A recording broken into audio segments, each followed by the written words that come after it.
So I've got two articles that came out on the same day that I made my video that update the situation somewhat. So I'll leave a link to this in the original video that I did on this. But anyway, so the media is now pumping this up. Things like this from The Guardian. BBC women furious but not surprised by gender pay gap. Female workers speak of being lied to by the corporation over salary disparities and threatened when they challenge them. Really? Really, the BBC is now a sexist organisation holding down women, is it? Is that the case? I mean, it's only got a better gender pay gap, and it's got a better earnings gap than the general public, than the private sector. It's got loads of affirmative action programs designed specifically for women. It's in a media environment that is incredibly favourable towards women. They have a diversity and equalities officer who's on 6 figures a year. And you are going to tell me that the BBC is staffed basically by sexists, are you? I don't fucking believe you. I do not fucking believe that. Okay, this is a madness that has taken hold. There is absolutely nothing challenging this idea that women are being held down by sexism. Even when if you look at the journalistic departments, 2.7% difference. See, I mean, look at this. Just the way that they have unionised women. Women working at the BBC have spoken in anger and frustration has emerged across all levels of the institution after disparity in pay between the male and female top earners was revealed. Not because they were being cheated out of money, but because the male earners had earned more. Women said an angry mood had gripped broadcasting house this week. A fucking madness. That's what's gripped this. A madness of self-interest as well. This is all about getting more for us. Well, we're women, we deserve more. No, you don't deserve more because you're a woman. Men don't deserve more because they're men. I love the way it's women said an angry mood gripped broadcasting house. What the official spokespeople for the women there, was it? Okay. When the staff were pissed off but not surprised by the figures, which showed only a third of BBC's 96 top-earning talent were women, and that its 7 best-paid stars were all men. Oh my goodness. Oh, how offensive. It's not like those men were not earning what they had. No one's saying that these 7 men didn't earn their money. Everyone's just pissed off that it's men. That's it. That's the only argument they're making. They're not saying that Chris Evans doesn't deserve his money. Well, there are people not saying Chris Evans, just they're annoyed at how much everyone's being paid. But that's not a gender issue, that's just the fact that it's coming out of the public purse. But even then, I don't even think they're correct.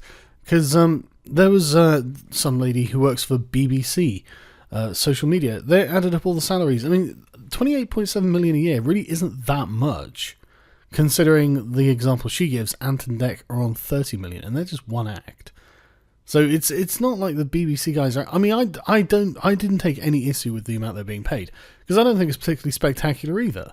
But I mean, just listen to this. A senior female journalist at the BBC said, "Basically, we were furious, but in a way quietly delighted.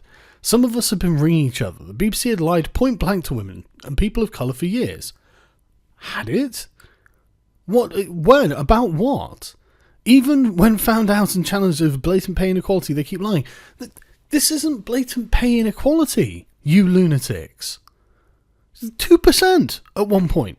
10% at the highest point. It's all just assumed that this is just, right, okay, well, if it's not the same, therefore they must have been lying. What have they been lying about? Name the lies. She apparently knew of so many personal battles by female reporters and presenters for equal pay that young female producers are kept long-term on shabby, short-term 1 or 3 month or 6 month contracts on rates that haven't moved for 20 years or more. I am more than happy to see an investigation of that because that sounds like a tall claim to me. But hey, that might be true. So I would love to see that investigated and see what the BBC themselves have to say about that. And she says, there's this great myth that management promotes about treating talent on its separate merits, but it's all about divide and rule. Really? It's all about divide and rule in the BBC, is it? They're not thinking how they can get the highest numbers, they're thinking how can we keep the black people down and the women down, and the gays down, presumably, despite the fact Graham Norton's number 3. You know... It's all about divide and rule. Now it's finally been exposed for what it is. A lot of privileged white men giving each other privileged pay even without experience. Holy fucking shit. That is the most ideological thing I've ever heard. It's just pure SJW, anti-white bullshit and anti-male bullshit. It's about fucking hatred of success. That's what that is. Whoever that would be at the top. If it was all black women, then this person would go, well, it's all about privileged black women giving each other privileged pay. It doesn't even matter. The fact is that they're at the bottom and these people are at the top, and that's what they're pissed off about. They don't give a shit. I mean, Chris Evans has got the highest ratings on their radio station. No wonder he makes the most fucking money. And I love that they've created a problem where none really exists. While the list exposed a significant gender pay imbalance, well, I mean, that's technically true, but there's absolutely nothing wrong with that.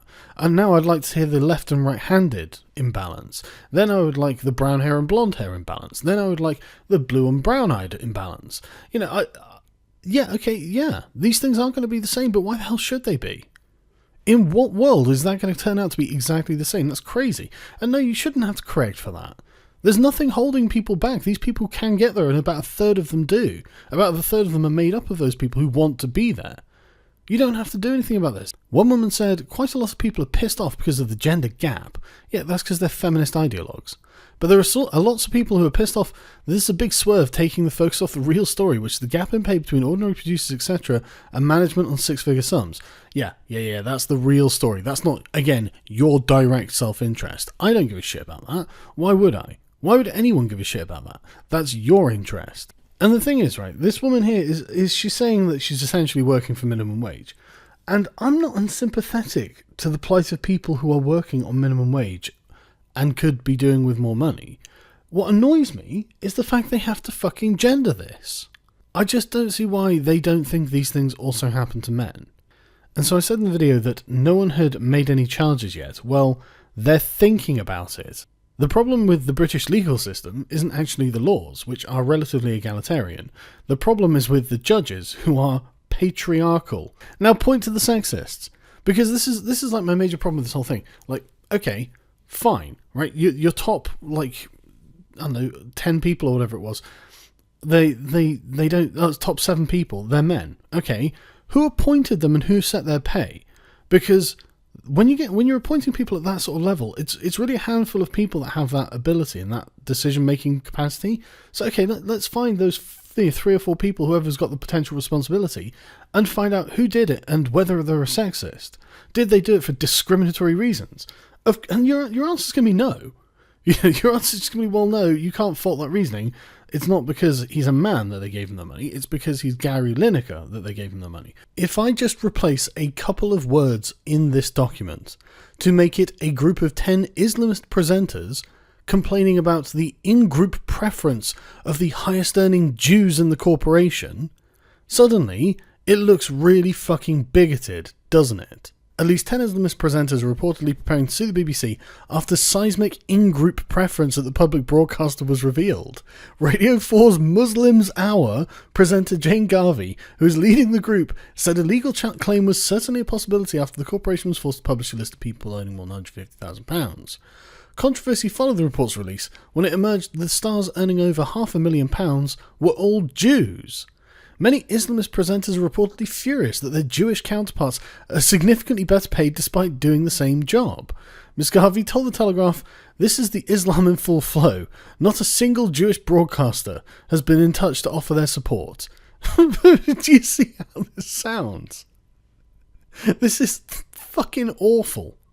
This is it would be the worst of Islamic anti-Semitism, and there is fucking loads of Islamic anti-Semitism. It's really quite shocking, and you again completely just whitewash it. You don't even want to talk about how it's so deeply baked into Islam. The highest paid Islamist presenter is Claudia Winkleman, who earns between $450,000 and $499,000 a year. But the highest paid Jewish is Chris Evans, on between $2.2 million and $2.25 million. Seriously though, they're probably going to win this. They're probably going to win it, and it's fucking ridiculous. In an organisation that has a smaller gender pay gap, it's ridiculous, and you end up sounding like total bigots on a witch hunt against men.